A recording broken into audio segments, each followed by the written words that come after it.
explanation ko dati ng Ancient of Days.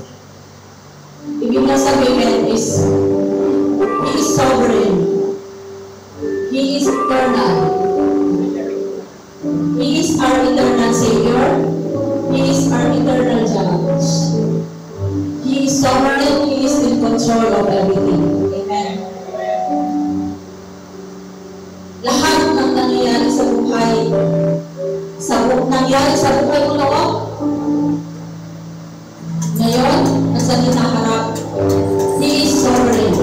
Siya ay dakila. And, alam mo po, noong unang panahon, He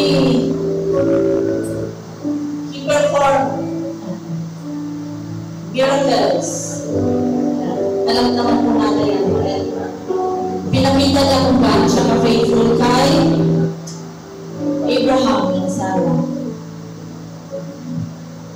Kaya, nanarapat lang ng ating papurihan, i-honor sa ating kalagitnaan. Okay. Thank you, Jesus. You are worthy to receive our praises. Thank you.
Jesus Christ is the same yesterday, today, and forever.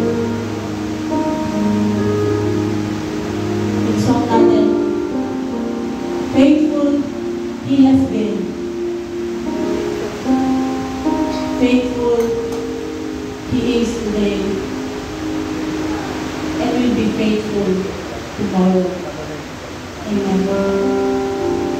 Gracious He has been. Sobrang gracious na sa atin that He gave what we do not deserve. Still gracious today and still tomorrow. We thank you, Father, for you are the same yesterday, today, and forever. Pwede ka namin pagtiwalaan, Panginoon, sa lahat ng sitwasyon, sa lahat ng darating na pagsubok, sa lahat, Panginoon. We can cling to your promises. And these promises are true. Nagawin na yun sa bawat pamilya. Buhay ko, buhay mo, ang promise ng Panginoon ay mangyayari.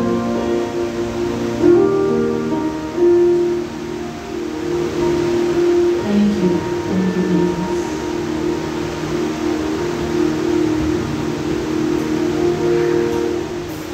Can we all close our eyes? I know we all believe that God is gracious, God is faithful. Isipin po natin kung paano niya ipinakita yung kanyang katapatan sa ating buhay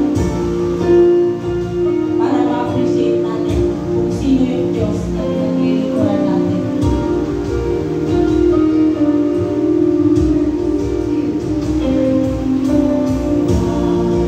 He's faithful to His word.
praises.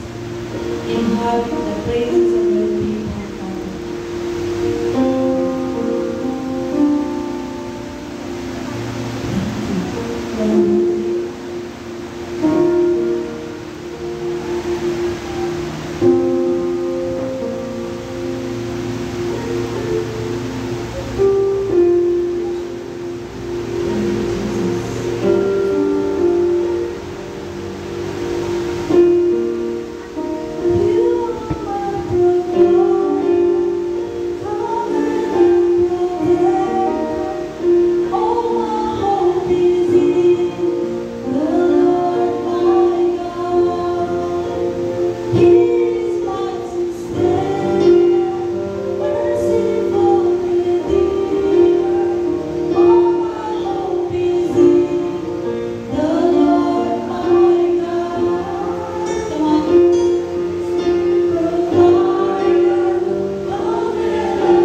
Praise God this morning. Maraming salamat sa ating music team. Tingnan niyo naman.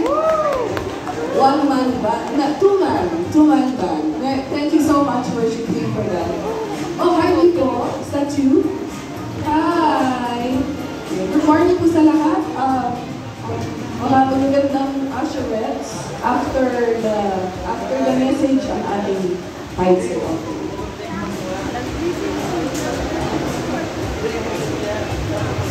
Okay, so good morning po sa lahat. We will give our tithes and offering after the message. Okay?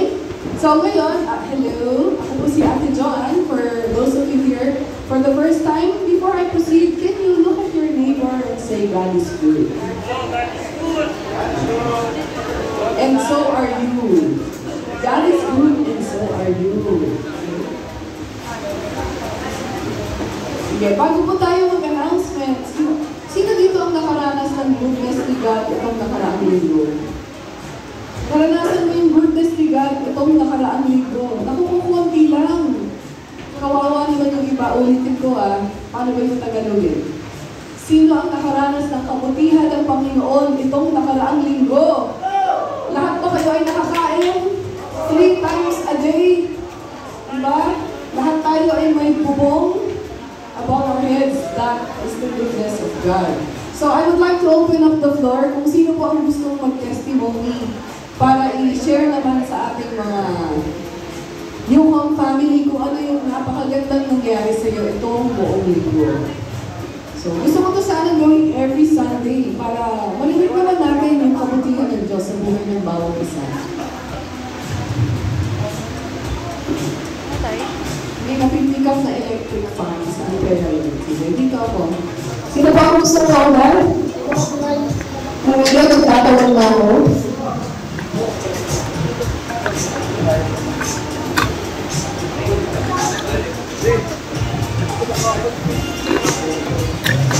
Sige, nagtatawag na ako.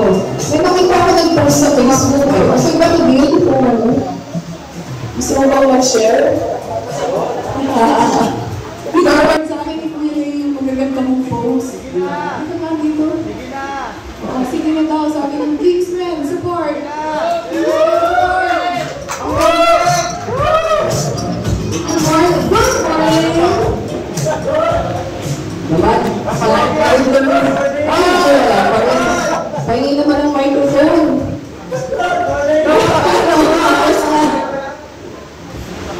One more. Lakas. Sige, ano ba itong pinapakita sa akin ni Kuya Leo na post mo na mag-viral yata yun eh. Parang pala. Yung linggo kasi nga ito ngayon, try ko na mag-reels. Reels. Short reels. Yung reels ko ay yung nakalamog doon nandun si God, yung bawat post ko yun, yung salita ng Panginoon na tayo po yung ibig ko sa ating mga pangarap. Yung isa sa reels ko yun na habang kayo nangarap din kayo video kasi yung Panginoon nandiyan naman, tiwala ng Diyos sa Diyos. Kayo'y tiwala sa Kanya, maghintay lang sa tamang panahon. Yun po yung nandiyan sa alam mo, ng verso ko. Sila maganda ba, dahil ako na video ko ito, sapot ako dahil sa 2 araw ko na may isang ng reels na ganun agad siya ko ito. Hindi sila na, kasi masarap. Tapos, hindi lang po yun, yung sapot ko sa Panginoon dahil nalalangin talaga po sa Diyos na yung kapatid ko po na makakalik dito po. Kasi, hindi yung kapatid ko. Hindi ko po nag-aaral na kakama. Kasi meron kami dito sa kapatid ko, hindi ba? Siyempre, kapatid ako, ang kapatid ko sa ako na kakilala sa Panginoon. Siyempre, ako na. Kasi mahal ko kapatid ko. Ayoko siya na maano sa yung buwan niya na habang tanda na siya, tanda na ako. Siyempre, sa sobrang mahal ko sa nagalugo ko, nalangin lang ako sa Diyos na Panginoon, sana Panginoon ay matagpuan niya ang tunay na pinagaliksyon sa buhay. Pero yung panalangin ko po ay sa totoo na alala ng Panginoon na natupad siya. Diyan po kapatid ko kasi yung hindi man ako nagdalawang dito, sinayo ko sa akin, simpa kayo, ayaw sa kanya, hindi ko wala pag-asa sa Panginoon na dito nag-aaral. Tapos yung binangon ng Diyos sa kita, ng kaibigan na ngayon, nandito ang mga kapatid ko sa magkapanginoon dahil pinag-darinig ng Diyos ang ating panalangin. Ganun po. Oh, thank you. Saan ba? Saan ba ang kapatid mo? Hello! Hello! Welcome sa iyo po. Welcome. Welcome po. Maraming salamat sa inyo. Sige. Para sa mga short reels mo yun, please log on to ano ba mo naman official Facebook page. Dito ko paano sinusupport mo pa yung asawa mo na ba? Ano ba? Kasi sa trabaho. Gumawa siya ng short reels, sinusubuhan niya ng mag-assist. Diba? Thank you so much. Welcome po. Maraming salamat. Sino pa po ang gusto ko share ng napakagandang balita? Ano sa phone mo?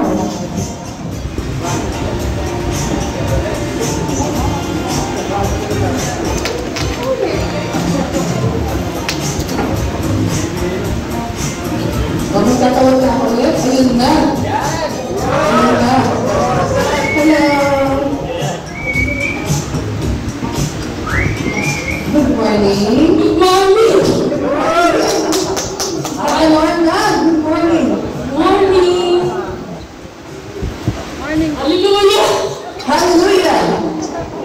Every day, yung bilang sa linggo na hindi mo sinabi mo na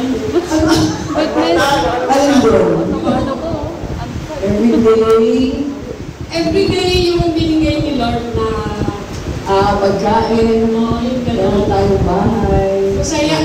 Talagang araw-araw meron yun. Yes. Hindi lang isang linggo. Yung karanasan ng isang linggo. Okay. Every day. Saka nagpapasalamat ako sa birthday nga ba nung Kailan? Well, March 12. Okay. papasalamat ako. Parang di kita makita ng March 12. Papasalamat ka. Masaya ako kasi dala ako ng konting ano lang. Pansin. Oo. Hindi ko natin ito. Pasal pa ako mo. Yung kay spaghetti, yung brown rice sa'yo. Hindi ko malitaan. Yung talagang masaya ako kasi sa buong birthday ko, kahit kundi lang kami, ay kahit ano lang kami doon, ito ata kami doon eh. Sinelebrate namin, tapos binidyoan nila ako. Yun. Nakakita ko yung nila, yung love nila ako. So, how young are we? 12 plus, ay, 6 plus 6, 12. Oo, tama. 12 plus. Hindi, ano? Really ka 12, diba? 6 plus 6. 12. Oo. 66. 66. Ayun, saka nagpapasalamat ako talagang ito yung Panginoon na dinala ko rito. Kaya nga yung Jeremiah 29:11, yun yung nakatatag sa akin. Kaya mo mag-resign? Ay, okay na, okay na. Pero maraming salamat punta ako rito sa Newcom. Dinala ko ng Panginoon dito. Kaya nagpapasalamat ako sa inyo na tinanggap nyo rin ako, inadapt nyo kung kapamilya. Yung maraming salamat talaga. Kahit yung sa araw-araw, nalulungkot ako doon sa bahay. Wala din naman akong ginagawa. Pagpunta ko rito, nararamdaman kong masakit yung mga ko. Pag nandito ako, nawawala yung sakit. Saka di ba naglilinis ako mag-isa? Ayun, Lagi mo siya dinadalaw kasi kinakabahan ako pag naglilinis siya mag-isa na napakainit. Habang naglilinis ako, kumakanta-kanta ako dito. Natatapos kagad yung trabaho. Maraming salamat talaga sa Panginoon. I love you, Lord. Okay. Bago ka bumaba, ang Jeremiah 29, atlas tayo kasi nag-read pa. Masyado yatang mabasa ko ngayon naman. Pumipito siya dito. So, Jeremiah 29:11 sa mga nakakaalam. For I know the plans I have for you, plans plans to prosper you and not to harm you, plans to give you a hope and a future. Wow. At dahil doon, kailangan natin awitan si Ate Laura. Chan, chan, chan, chan, chan. Happy birthday to you. Happy birthday to you. Happy birthday, happy birthday, happy birthday to you. Happy birthday to you. Happy birthday to you. Happy birthday.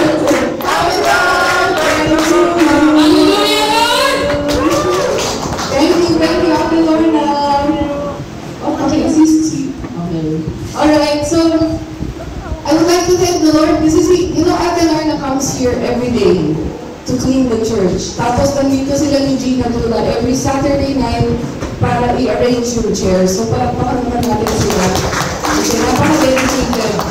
And she makes sure alam niya yung schedule ng mga sayaw. Alam niya yung talagang binamark na lahat para walang alikabok. Kasi minsan sumasayaw ko nila ng paa. So, thank you very much, Ate Laura. At dahil yung birthday ni Ate Laura, sana hindi siya lumabas dito na walang regalo. Alam mo lang ibig ko sabihin. So, yung mga nag-appreciate yan, yung ipakita natin ang appreciation natin kay Ate Laura na bago siya buhay. Okay? Okay?